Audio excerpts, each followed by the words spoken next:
Hello everyone, and welcome back to our CompTIA A+ course.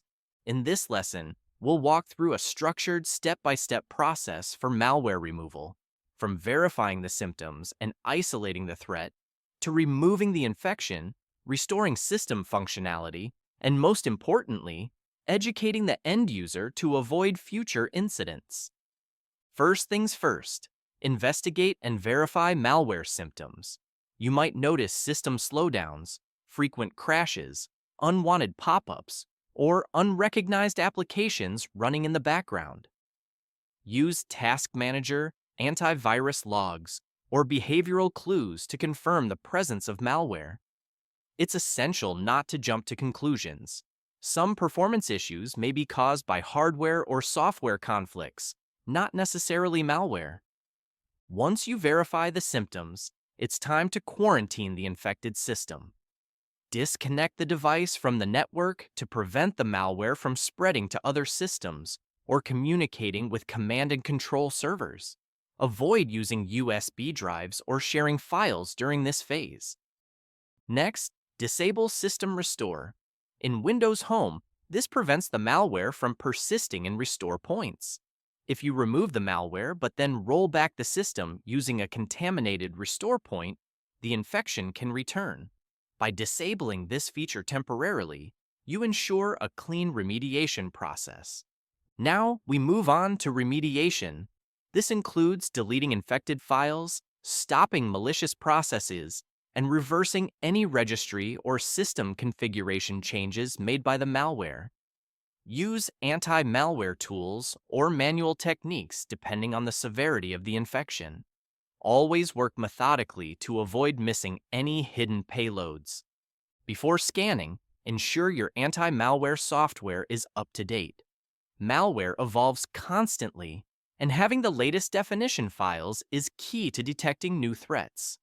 Whether it's Windows Defender or a third-party solution, update before initiating any full scans. When scanning, use advanced techniques like booting into safe mode or using a pre-installation environment.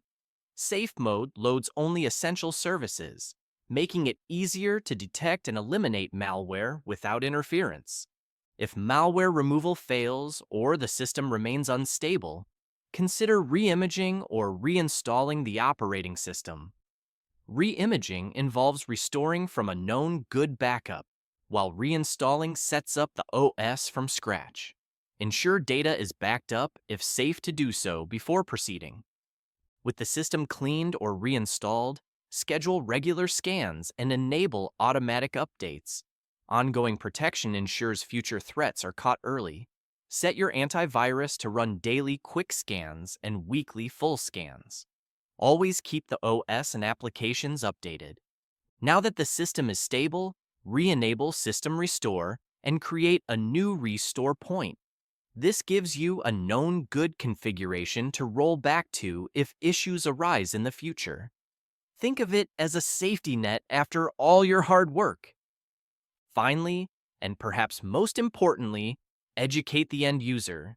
Teach them how to recognize phishing emails, avoid unsafe downloads, and keep their software up to date. Human error is the leading cause of malware infections, so empowering users is your best defense. In summary, effective malware removal in a small home office environment requires a systematic approach. Start by verifying symptoms, quarantine the system, disable System Restore, and proceed with remediation using up-to-date tools. If needed, re-image the system, then establish preventive measures like scheduled scans and restore points. And don't forget user education. It's your secret weapon for long-term protection.